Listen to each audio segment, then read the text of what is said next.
안녕하세요. 조성태 박사의 생긴대로 건강톡톡 아나운서 김민영입니다. 공기 중에 산소를 이용해서 숨을 쉬는 것을 우리는 호흡이라고 하죠. 그런데 단순히 숨 쉬는 것만이 호흡이 아니라고 합니다. 산소를 이용해서 영양소를 분해하고 생명 활동에 필요한 에너지를 얻는 과정. 이것이 바로 진정한 의미의 호흡이라고 하네요. 그렇게 보면 호흡은 우리가 생명을 유지하고 활동하는 데 있어서 가장 중요한 작용이 아닌가 싶은데요. 어떠한 원인으로 이 호흡에 곤란이 생긴다면 그보다 더 큰 문제는 없겠죠. 자, 생긴대로 건강톡톡. 오늘 첫 번째 주제로 혀꼬임에 의한 호흡곤란에 대해 알아보겠습니다. 호흡곤란까지 초래하는 혀꼬임 증상에 대한 모든 것, 지금부터 주의 깊게 들어보시기 바랍니다. 그럼 알찬 강의 들려주실 조성태 한의학 박사님을 이 자리로 모시겠습니다. 어서 오세요.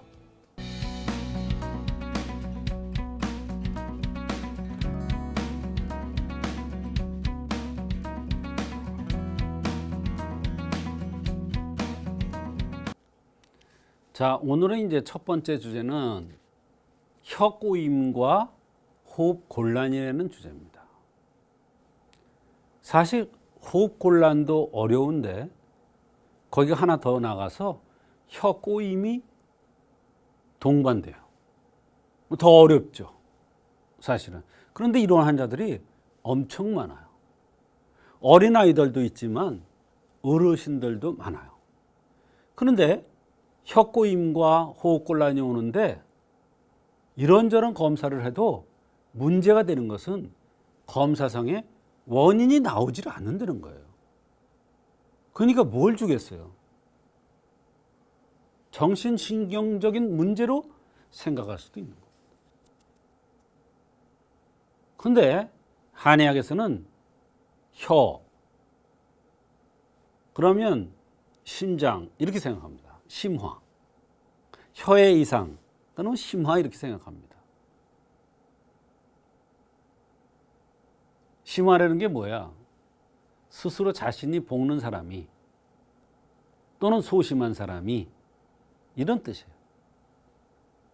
스스로 자신을 볶는 사람은 어때요? 너무너무 착해요. 예의 바르고 틀림없고 깨끗하고 남한테 지기 싫고 남한테 싫은 소리 듣기 싫어하고 그러니까 어때요? 스스로 자신을 들들들들 볶아요. 그런데 그런 사람이 기운이 떨어져. 그러면 소심해져. 기운이 넘치면 표출해. 화를 내. 그러다 보면 혀가 꼬이면서 호흡곤란이 나타날 수가 있어요. 혀꼬임과 호흡곤란은 환자가 많지 않을 것 같죠. 상당히 많습니다. 이런 환자들이. 그런데 이게요, 원인이 잘 나오지 않습니다. 그래서 한의원에 한방 치료를 받기 위해서 많이 찾아옵니다. 어떤 어린이가, 어른도 있고 여성도 있고 연세가 많은 분도 있지만 오늘 말씀드릴 것은 어린이에요. 어떤 어린이가 혀가 꼬이고 호흡곤란이 와. 얼마나 부모들이 놀라겠어요. 조그만 꼬마가 혀가 꼬인다고 그러고 호흡이 안 된다고 그러고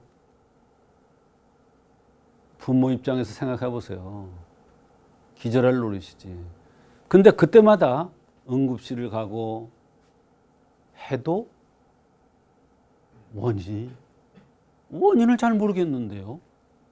아무리 뒤져도 나오지가 않아요. 원인이. 한의학에서는 그렇게 사실은 어렵지를 않습니다. 왜? 생긴 대로 병이 온다는 차원에서 생각을 하면 어렵지 않습니다. 원인이 파악이 안 돼. 그런데도 약을 주더래요. 근데 약을 먹었는데 애가 한 봉을 먹더니 안 먹겠다고 뱉어버리고 미식미식하다 그러고 안 먹겠다고 그러더래요. 어린아이들은 생각 없을 것 같지만 자기 몸에 맞지 않는 것은 즉각적으로 반응해요.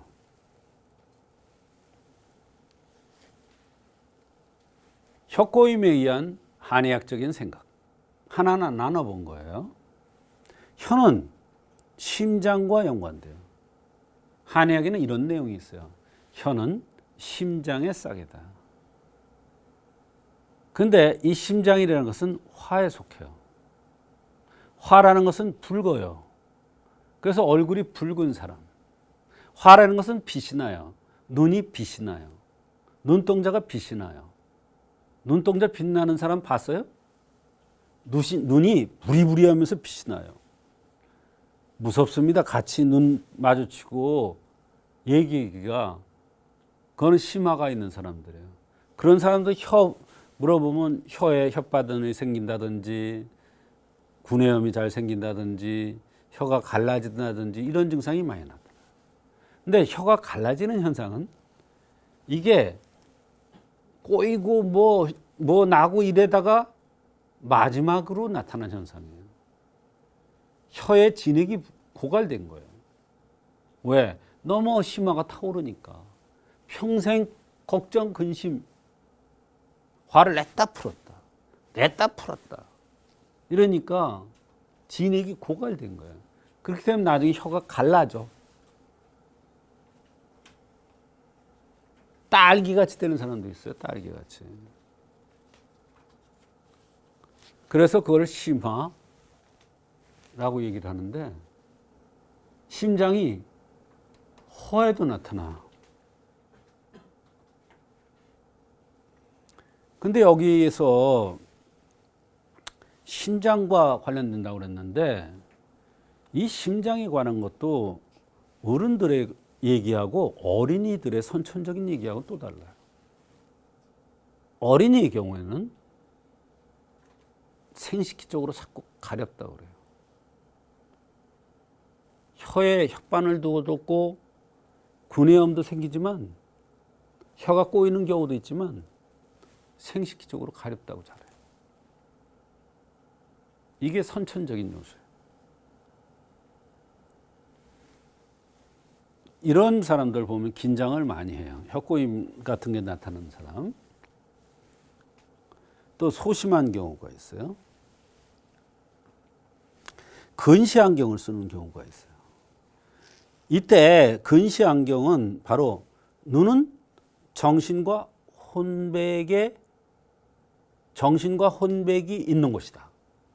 는 차원에서 생각을 하면 근시 안경을 일찍 썼다는 것은 대단히 심각한 거예요.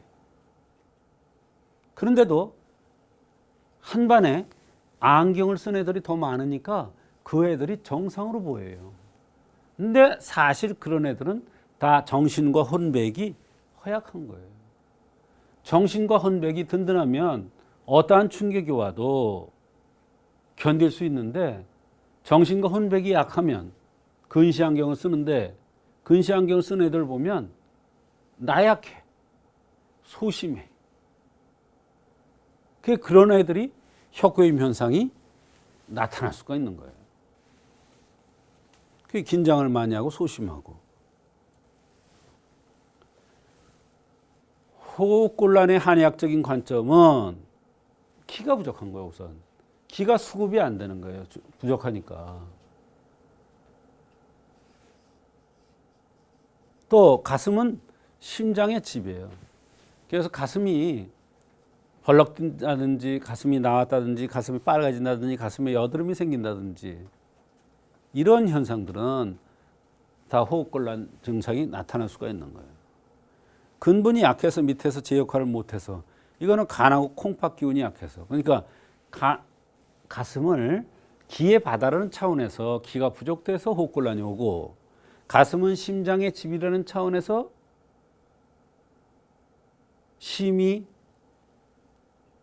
약해지니까 바로 호흡곤란이 오는 경우가 있고 근본이 약해서 뿌리가 약하니까 엔진이 심폐가 제 역할을 하지 못해서 호흡곤란이 오는 경우가 있다. 이런 뜻이에요.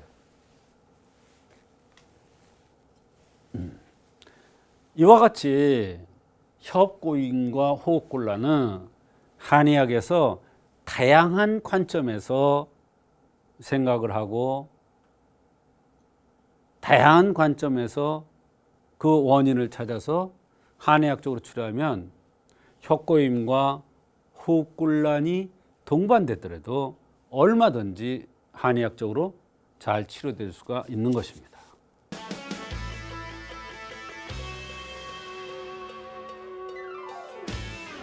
오늘 첫 번째 순서로 협고임, 호흡곤란에 대해 알아보고 있습니다. 협고임으로 인해 호흡곤란까지 오게 된다면 정말 위험한 상황이 아닐 수 없는데요. 박사님, 호흡곤란과 혀가 꼬이는 환자가 내원한 적이 있으시다면서요? 네, 있습니다. 이 어린이는 이제 외국에서 내원했습니다. 사실은 호흡도 잘 안 되고 혀가 꼬이고 해서 그 나라에서 각종 검사를 해도 원인을 모르겠고 치료도 안 된다고 그래서 이제 한국에 내원한 겁니다. 본국에. 그러니까 마찬가지죠. 이 혀꼬임과 호흡곤란이 원인이 안 나오니까 치료법이 없는 거예요. 외국에도. 어느 곳에서는 뭐 틱이라고 얘기를 하기도 했답니다. 이런 현상이 3년 전부터 나타나서 부모로부터는 정말 안절부절 못하고 너무나 안타까워서 부모들이 와서 울더라고요. 이런 병도 한방으로 꼭 고쳐졌으면 좋겠는데 양약으로는 안 되니까 이러면서 내원을 했습니다. 아기는 15살이니까 아직 어리죠. 네. 어렸는데 딱 들어오는데 보니까 안경을 썼어요. 근데 요즘 안경을 너무 많이 쓰니까 눈이라는 것을 정신과 혼백이 드는 곳이라는 곳으로 생각하는 그런 방법도 없기 때문에 이런 병을 치료할 수가 없는 것입니다. 눈은 간의 구멍입니다. 그런데 간은 50대부터 쇠이기 때문에 50 이전에 안경을 쓴 것은 모두 다 흠입니다. 그런데 안경을 쓴 사람이 너무 많다 보니까 안 쓴 사람이 이상해 보이는 거예요. 그런 세상이 됐어요. 그래서 의사도 병을 진단할 때 안경을 쓴 어린이가 들어오는데 그것을 흠으로 보고 그것을 봐주는 곳이 드물더라 이런 얘기예요. 그러니까 치료를 못한 거예요.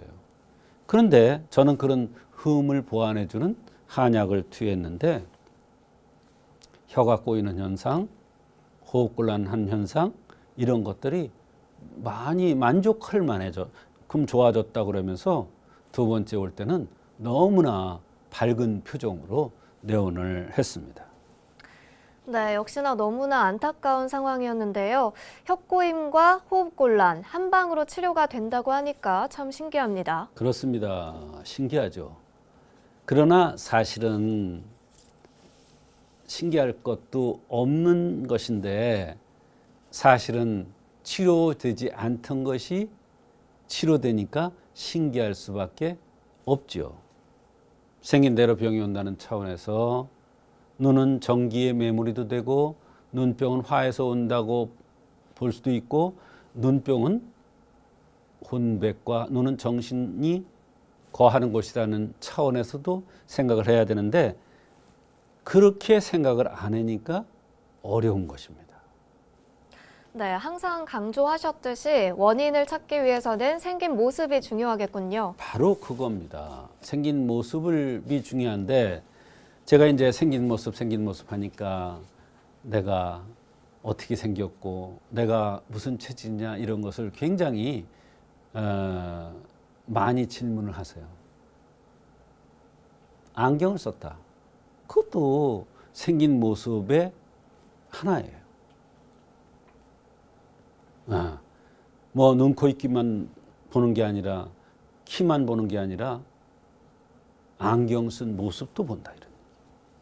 생긴 모습에 병의 원인이 숨어 있기 때문에 그렇습니다. 155cm에 45kg로 턱이 약하고 곱슬머리였습니다. 이마에 뾰루지가 나는 게 특징이었고요. 10살부터 안경을 꼈다는 겁니다. 10살부터. 그럼 뭐예요? 선천적으로 눈이 나쁘게 태어난 거 아니에요. 그러니까 얼마나 큰 병이에요. 근데 그걸 병으로 보질 않더라 이런 얘기예요. 왜? 혀 꼬이는 거, 호흡곤란이 오니까 그것만 보는 거예요. 사실은 눈이라는 것은 가슴에 해당됩니다. 그게 호흡곤란이 안경을 쓴 거하고 연관이 있더라 이런 얘기예요. 또 눈병은 화에 의하지 않는 그런 생기지 않는다. 화라는 건 심장이에요. 그러니까 어때요? 심장은 혀죠. 그러니까 혀 꼬이고 호흡곤란이 오는 게 안경을 쓴 거하고 연관이 돼요. 원래는 50이 돼야 감기가 세이기 때문에 안경을 쓰는 것인데 그 이전에 안경을 쓰는 것은 병이다. 이런 차원에서 살펴봐야 되는데 그렇지 못하더라 이런 얘기예요. 네, 안경을 낀 것과 더불어서 생긴 모습을 쭉 살펴봤는데요.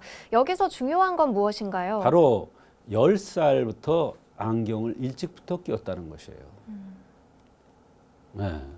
눈이라는 것은 일신의 주인이에요. 내 몸에서 가장 중요하다 이런 얘기예요. 또 눈은 오장육부에 전기가 모이는 곳이에요. 오장육부에 전기가 모이는 곳이에요.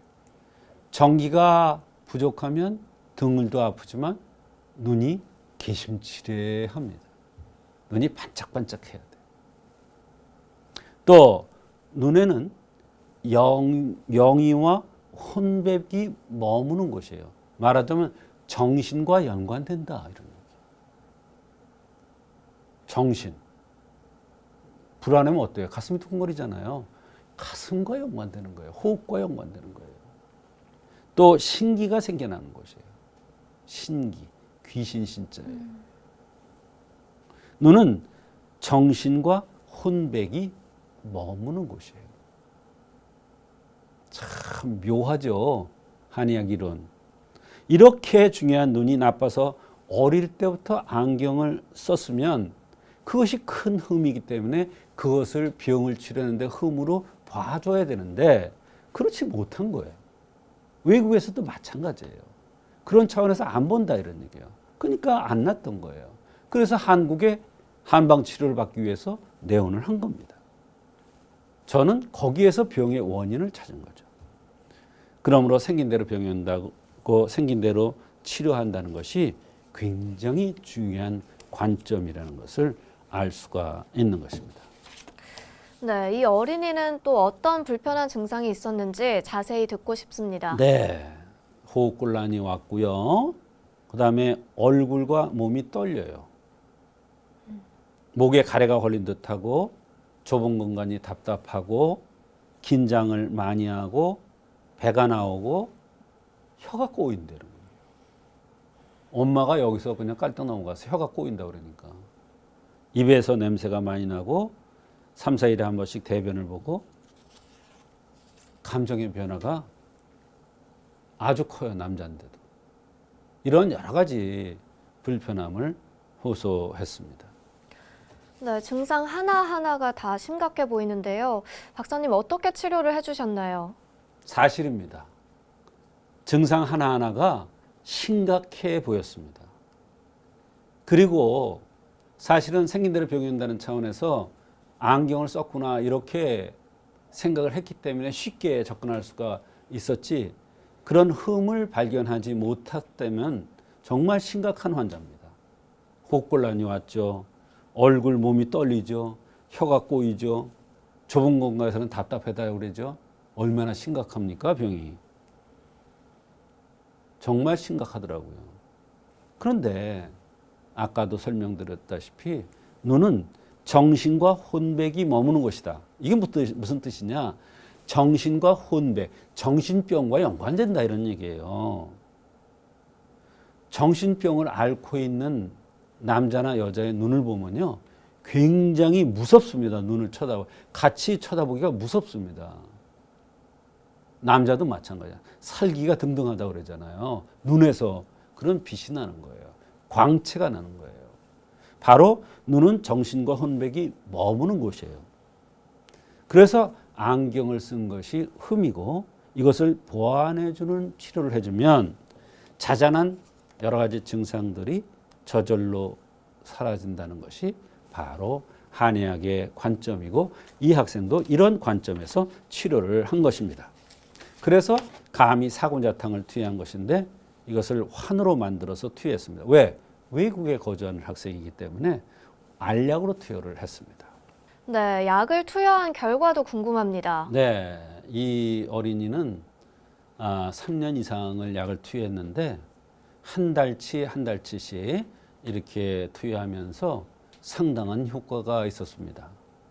제일 엄마가 기뻐하는 것은 좁은 공간에 들어가도 답답하다는 얘기를 안 하고, 또 혀 꼬이는 증상도 많이 좋아졌고, 호흡곤란이 오던 거, 여기저기 몸이 떨렸었는데 그런 현상도 좋아졌고, 입에서 냄새는 증상도 좋아졌는데, 특히 더 기뻐하는 것은 키가 많이 자랐다고 굉장히 고마워한 적이 있습니다.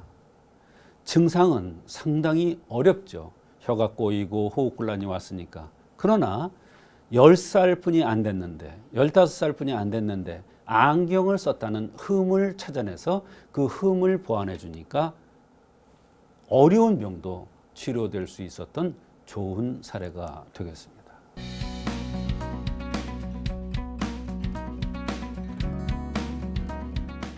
갑상선 기능 저하에 대한 얘기입니다. 갑상선 기능 항진이 있고 갑상선 기능 저하가 있습니다.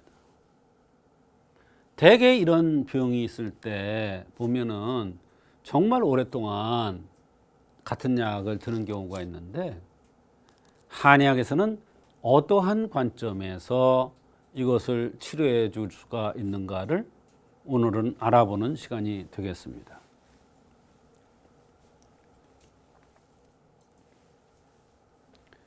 갑상선 호르몬이라는 물질을 분비하는 우리 몸의 내분비 기관의 하나입니다. 목의 한가운데 앞으로 튀어나온 물렁뼈 바로 아래쪽에서 숨통의 주위를 나비 모양으로 둘러싸고 있습니다. 나비 모양으로 둘러싸고 있어요. 근데 사실 이게 중요한 게 아니라, 그럼 이게 왜 어떠한 원인에서 병이 와서 문제가 되느냐, 이게 중요한 거예요. 한의학에서는 여기를 바라볼 때 이렇게 되어 있어요. 목은 다 화에서 병이 온다. 이게 중요한 거예요. 갑상선을 생각할 때. 목은 다 화에서 온다.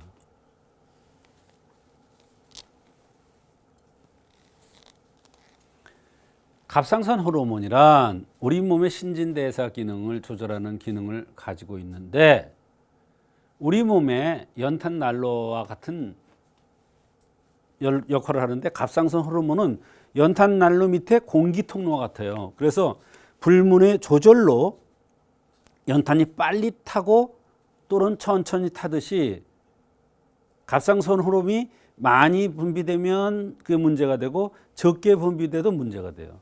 만약에 많이 분비되면 우리가 먹은 음식이 빨리 타서 없어지고 열이 발생하는 거예요. 그러면 겉에서 느끼는 게 여러 가지 불편함을 느껴요. 그런데 그 불편함을 느낄 때 그 증상만 없애는 게 아니라 왜 이런 병이 왔을까 하는 것을 생긴 대로 병이 온다는 차원에서 생각해서 한의학에서는 치료한다, 이런 뜻이에요. 예, 갑상선 호르몬이 과다 분비 시에 몸이 더워지고 땀이 많이 나며 살이 마르죠. 사람이 몸이 더우면 진액이 마르기 때문에 살이 마릅니다. 더군다나 땀이 많이 나면 더 진액이 고갈되기 때문에 마르는 거예요. 그렇게 되면 이렇게 자율신경이 흥분되고 심장도 빨리 뛰면서 위장의 운동 속도가 빨라져서 대변을 자주 보거나 설사를 하는 경우도 있습니다. 신경이 예민하고 몸이 떨리는 현상들이 나타날 수가 있습니다. 이렇게 되면 사람들이 상당히 당황을 하죠.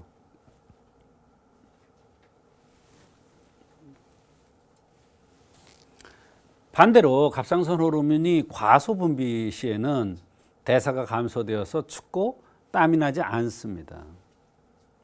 얼과 손발이 붓고 체중이 증가합니다. 자율신경이 둔해져서 맥박이 느려집니다. 위장 운동이 느려지기 때문에 당연히 대변도 잘 안 나가서 변비로 고생하는 경우가 있습니다. 정신활동이 저하되고 말이 느리고 어둔해져서 마치 중풍 환자나 이런 것 같이 어둔해지고 말도 어둔해지고 이런 경우가 있습니다. 그래서 갑상선 기능 저하증이란 갑상선에서 호르몬이 잘 생성되지 않아서 체내에 갑상선 호르몬 농도가 저하되는 또는 결핍된 그런 상태를 갑상선 기능 저하증이라고 합니다. 갑상선 기능 저하증의 증상들은 바로 만성 피로가 되겠습니다. 추위를 잘 참지를 못하고 변비의 경향을 띠고 체중이 증가하죠. 이럴 때 변비는 진액을 쳐주는 게 아니라 순환이 잘 되도록 이렇게 해주면 변비가 풀리면서 독기가 빠져나가니까 만성 피로도 좋아지고 체중도 좀 정상화되면서 추위 더위에 대한 이런 반응도 정상화되고 그렇게 되면 갑상선 기능 저하증이 좋아지는 것입니다. 갑상선 기능 저하증의 한방 치료는 한의학에서는 체질이나 나타난 증상들의 흐음을 보완하기 위해서 한약을 투여하거나 침치료를 하는데 특히 이 침치료는 대장정격이라는 침법이 굉장히 좋은데요. 이 대장정격이라는 침법이 묘한 침법입니다. 한약은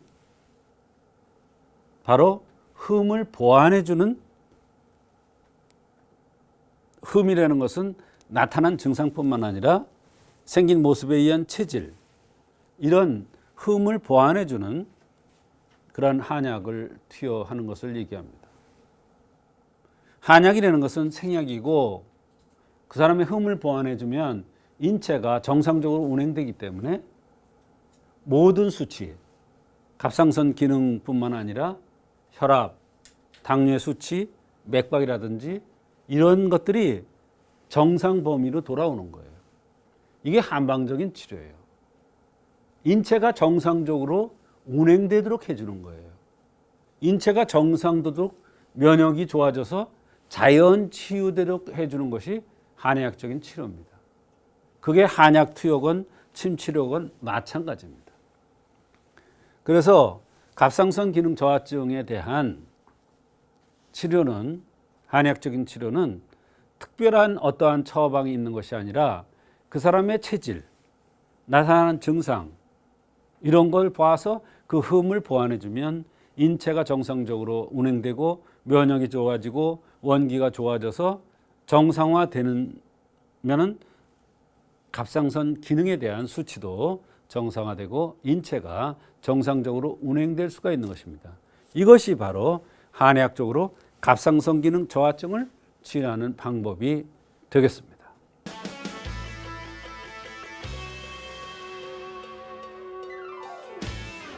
오늘 박사님의 두 번째 강의는 갑상선 기능 저하증이었습니다. 갑상선에 문제가 있는 환자가 박사님을 찾아온 적이 있나요? 네. 38세 여성입니다. 이분은 임신 때문에 사실은 내원했습니다. 그런데 몸을 보니까 상당히 덩치가 크고 살이 많이 쪘습니다. 사실 노폐물이 많이 쌓인 거죠. 그래서 가미육군자탕이라는 몸에 노폐물을 빼주는 약을 투여했는데 검사를 하는 과정에 갑상선 수치가 정상화된 것을 발견하고 놀래서 와서 다음 진료 시에 얘기를 하는 겁니다. 그래서 제가 그랬죠. 노폐물이 쌓여 있으니까 당연히 갑상선의 수치가 정상화되지 않죠. 그런데 노폐물이 쌓인 것을 풀어주고 몸이 좋아지니까 당연히 정상화될 수밖에 없죠. 그렇게 돼야 아기도 임신을 할 수가 있는 것입니다. 한의사에 보면 자궁에 습담이 넘쳐나면 임신이 안 된다는 이론이 있거든요. 이 습담이 넘쳐난다는 게 뭐냐? 자궁에 노폐물이 많이 쌓여서 자꾸 살이 찌고 배가 나오면 아기가 들어설 자리가 없는 겁니다. 말하자면 밭이 나쁜 거죠. 그래서 결국 이 환자한테 노폐물을 제거해 주니까 갑상선의 수치가 정상화되고 몸이 좋아지는 그런 결과가 있었던 것입니다. 네, 임신 계획이 있으셨던 이 환자분 어떻게 치료를 해주셨나요? 임신을 위해서 쓰는 약이 있는 것이 아닙니다. 몸을 좋게 해주는, 흠을 보완해주는 치료를 해줘서 인체가 정상적으로 운행되게 해주면 저절로 아기가 들어서는 겁니다. 말하자면 도와주는 것이죠. 여성이 내원했는데 임신이 안 된다고 왔는데 너무 바짝 말랐어요. 혈이 영화를 못 누리는 겁니다. 혈이 영화를 못 누린다는 것은 자궁이 제 역할을 못한다 이런 뜻입니다. 그럼 어떻게 되겠어요? 임신이 되겠어요? 안 돼요. 그럴 때는 혈이 영화를 누리게 해줘야 돼요. 이번에는 왔는데 너무 뚱뚱해. 뱃살이 많이 쪘어. 그러면 바로 습담이 많고 노폐물이 쌓인 겁니다. 마치 논이나 밭에 돌이 많고 자갈이 있고 잡초가 많고 습기가 너무 많은 거와 마찬가지입니다. 그러니까 노폐물이 쌓이죠. 그러면 그 노폐물을 제거해줘야 밭농사, 논농사가 되듯이 사람도 똑같은 겁니다. 이런 치료를 해줬더니 몸도 좋아졌으면서 갑상선 수치가 정상화되는 놀라운 결과가 있었던 것입니다.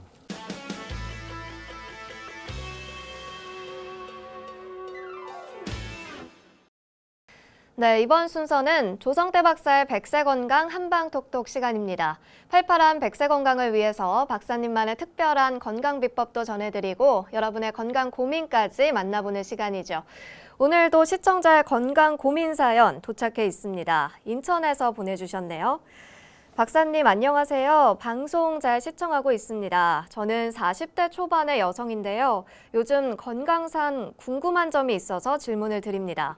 저는 50대 이후에 많이 온다는 50견에 대해 궁금해요. 올해 41로 아직 40대 초반인데 오른쪽 팔이 들 수도 없을 정도로 자주 아픕니다. 팔이라고 하긴 그렇고 어깨가 너무 아파요. 혹시 벌써 50견이 왔나 싶어 걱정스러운데요. 나이가 아직 되지도 않았는데 50견이 올 수 있나요? 그리고 50견이면 어떤 증상들이 생기는지, 어떻게 치료해야 하는지 알고 싶습니다. 네, 40대 초반의 여성분인데요. 어깨가 너무 아프시다고 하시네요. 이게 네. 50견일까요? 네, 50견이라는 것은 이제 50대에 이런 현상들이 잘 나타난다 해서 50견 이렇게 하는 겁니다. 그게 이제 40대에 나타날 수도 있고 50대에 나타날 수도 있고 60대에 나타날 수도 있습니다. 예, 그거는 중요한 게 아니고요. 어깨병을 한의학에서는 어떻게 생각을 하고 치료를 하는지에 대해서 말씀을 드리겠습니다. 대개 어깨가 아프다 그러면 뭐 회전근개가 파열됐다, 뭐 찢어졌다, 뭐 이런 얘기를 합니다. 그러나 한의학에서는 그런 관점은 보지를 않습니다. 왜 이게 왔을까를 생각을 하는 겁니다. 첫째, 오른쪽 어깨가 아픈 것과 왼쪽 어깨가 아픈 것이 다릅니다. 오른쪽은 기에 해당되고 폐와 연관됩니다.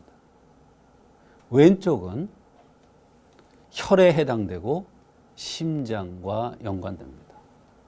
오른쪽은 폐에 해당되고 왼쪽은 심장과 연관되는 겁니다. 그래서 오른쪽 어깨가 아픈 사람들은 대개 우울하고 울기를 잘하고 재채기를 잘하고 땀을 많이 흘리는 경향이 있습니다. 왼쪽이 아픈 사람은 얼굴이 붉고 예민하고 스스로 자신을 볶고 그래서 피를 말리는 사람들이 많습니다. 이게 기본입니다. 그래서 스스로 자신을 볶아서 피가 영화를 못 누리니까 어깨에 통증이 오는 것입니다. 이게 기본입니다. 그래서 이 기본의 원칙에 의해서 병이 오는 경우가 제일 많습니다. 두 번째로는 남자냐 여자냐에 따라서 다르게 해석을 하는데요. 남성은 병을 관찰하고 치료할 때 병의 원인을 찾을 때 가장 먼저 성생활과 관련된 질문을 많이 해야 됩니다. 말하자면 성생활이 과다해서 성생활을 즐겨서 오는 오십견이 있습니다. 그것은 대개 키가 작으면서 까무잡잡하고 마른 체질한테 그런 현상들이 잘 나타납니다. 키가 크면서 하얗고 이런 사람들은 잘 나타나지 않습니다. 또 여성들의 경우에는 임신과 월경과 연관돼서 말하자면 출산 후에 몸조리가 잘 안 돼서 오십견이 오는 경우가 있고 결혼하지 않은 여성이라면 생리불순에서 오십견이 오는 경우가 있습니다. 왜 그러냐? 자궁이라는 것은 혈과 연관돼요. 혈이 영화를 못 누리면 손가락도 아프고 어깨도 아파질 수밖에 없습니다. 그래서 여성의 경우에는 출산관계, 유산관계를 제대로 잘 몸조리를 하지 못했다. 이러면 그 몸조리를 다시 시켜줌으로써 말하자면 산후 호로증이 온 것을 치료해 줌으로써 오십견이 치료될 수가 있는 것입니다. 여성의 경우에는 생리통이 심하거나 미혼 여성이에요. 미혼 여성의 경우에는 생리통이 심하거나 생리불순이 오거나 너무 빨라지거나 너무 늦어지거나 이런 불순이 오거나 또는 생리가 도대체가 알 수가 없어 언제 올지 이러면 그 생리를 좋게 해주는 치료를 해주면 생리통을 없애주는 치료를 해주면 바로 혈이 영화를 누려서 어깨의 통증이 오십견이 치료가 됩니다. 또 눈 밑에 다크서클이 있는 사람이 있어요. 눈 밑에 컴컴하면서 다크서클이 있는 사람들 그러면서 목에 가래가 항상 끼고 가슴이 두근거리고 답답하고 여기저기 쑤시고 근데 어깨가 가장 많이 쑤시고 이런 경우에는 담음에 의해서 오는 오십견입니다. 그런 경우에는 담음을 치료해 줘야 하는데 날거 찬거 센 것을 가능하면 적게 드는 노력을 하면서 치료를 받아야 됩니다. 그 다음에 스트레스에 의한 오십견이 있습니다. 스트레스에 의한 오십견은 특징이 있습니다. 날카로운 바늘로 쑤시는 것 같이 아픕니다. 자통이라고 그래요. 그래서 어떤 원인에 있어 왔는가를 찾아내서 그 원인 치료를 해주면 오십견은 그것이 파열됐건 찢어졌건 어떤 원인이건 한의학에서는 이런 범주 내에서 치료를 하면 한의학적으로 얼마든지 오십견이 잘 치료될 수가 있습니다. 네, 사연 주신 정희수님, 오늘 상담 도움되셨길 바라겠고요. 앞으로도 많은 시청 부탁드리겠습니다. 오늘도 좋은 말씀 나눠주신 조성태 박사님과 마무리해보도록 하겠습니다. 박사님 고맙습니다. 조성태 박사의 생긴 대로 건강톡톡, 오늘은 혁고임 호흡곤란과 갑상선 기능 저하에 대해 함께 알아봤습니다. 100세 건강을 위한 여러분의 확실한 선택, 생긴 대로 건강톡톡은 다음 주 더 건강한 이야기들로 찾아뵙도록 하겠습니다. 함께해 주신 여러분 고맙습니다.